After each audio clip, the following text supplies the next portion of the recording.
Karnataka examination authority KEA big update ಬರ್ತಾ ಇದೆ. ಅಭ್ಯರ್ಥಿಗಳಿಗೆ ಜಾತಿ ಮತ್ತು ಆದಾಯ ಪ್ರಮಾಣ ಪತ್ರ ಕುರಿತು ಒಂದು ಮಹತ್ವದ ಸುದ್ದಿ.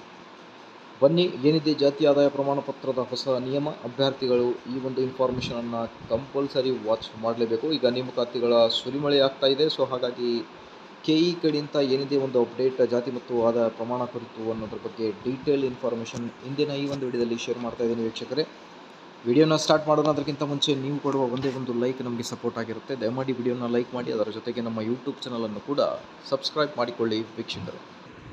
ಸ್ಕ್ರೀನ್ ಮೇಲೆ ಗಮನಿಸ್ತಿರ್ಬೋದು, ರಾಜ್ಯದ ವಿವಿಧ ಹುದ್ದೆಗಳ ನೇಮಕಾತಿಯಲ್ಲಿ ಜಾತಿ ಮತ್ತು ಆದಾಯ ಪ್ರಮಾಣ ಪತ್ರ ಬಳಕೆಯ ಕುರಿತು ಸ್ಪಷ್ಟನೆ.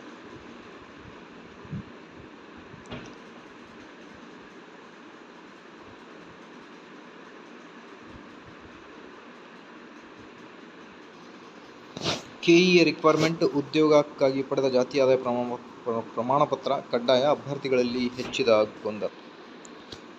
ಕರ್ನಾಟಕ ಪರೀಕ್ಷಾ ಪ್ರಾಧಿಕಾರವು ವಿವಿಧ ಸರ್ಕಾರಿ ಹುದ್ದೆಗಳ ನೇಮಕಾತಿಗಳಿಗೆ ಸಂಬಂಧಿಸಿದಂತೆ ಹೊರಡಿಸಿರುವ ಒಂದೊಂದು ನಿಯಮಗಳು ರಾಜ್ಯದ ಲಕ್ಷಾಂತರ ಉದ್ಯೋಗಾಕಾಂಕ್ಷಿಗಳಿಗೆ ಗೊಂದಲವನ್ನುಂಟು ಮಾಡಿದೆ.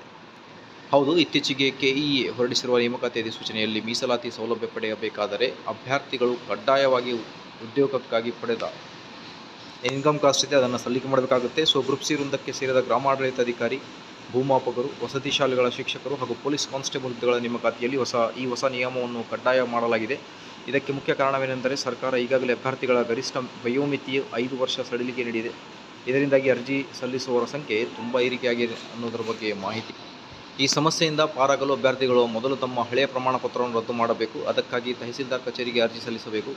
ಹಳೆಯ ಜಾತಿ ಮತ್ತು ಆದಾಯ ಪ್ರಮಾಣ ಪತ್ರ ರದ್ದಾದ ಬಳಿಕವಷ್ಟೇ ಉದ್ಯೋಗಕ್ಕಾಗಿ ಹೊಸ ಪ್ರಮಾಣ ಪತ್ರಕ್ಕೆ ಅರ್ಜಿ ಸಲ್ಲಿಸಲು ಅವಕಾಶ ಸಿಗುತ್ತದೆ ಎಂದು ಕಂದಾಯ ಇಲಾಖೆ ಸಿಬ್ಬಂದಿ ಮಾಹಿತಿಯನ್ನು ನೀಡಿದ್ದಾರೆ.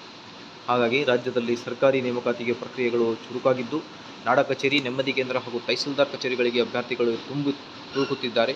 ಜಾತಿ ಮತ್ತು ಆದಾಯ ಪ್ರಮಾಣ ಪತ್ರಗಳ ಜೊತೆಗೆ 371J ಪ್ರಮಾಣ ಪತ್ರ, ಗ್ರಾಮೀಣ ಮೀಸಲಾತಿ, ಕನ್ನಡ ಮಾಧ್ಯಮ ಹಾಗೂ ಅಂಗವಿಕಲ ಪ್ರಮಾಣ ಪತ್ರಗಳನ್ನು ಪಡೆಯಲು ಅಭ್ಯರ್ಥಿಗಳು ಕಚೇರಿಯಿಂದ ಕಚೇರಿಗೆ ಎಳೆಯುತ್ತಿದ್ದಾರೆ. ಸೊ ಆದಷ್ಟು ಬೇಗ ನೀವು ಕೂಡ ನೋಡಿ ಮಾಹಿತಿ ಏನಿದೆ ಅನ್ನೋದ್ರ ಬಗ್ಗೆ, ಹೇಗೆ ಸರ್ಟಿಫಿಕೇಟನ್ನು, ಯಾವೆಲ್ಲ ಸರ್ಟಿಫಿಕೇಟ್ಗಳನ್ನು ಅಟ್ಯಾಚ್ ಮಾಡಬೇಕು ಅನ್ನೋದ್ರ ಬಗ್ಗೆ ಡೀಟೇಲ್ ಇನ್ಫಾರ್ಮೇಷನ್ನ ತೆಗೆದುಕೊಳ್ಳಿ. ಮಾಹಿತಿ ಇಷ್ಟದಲ್ಲಿ ಲೈಕ್, ಶೇರ್ ಆ್ಯಂಡ್ ಸಬ್ಸ್ಕ್ರೈಬ್.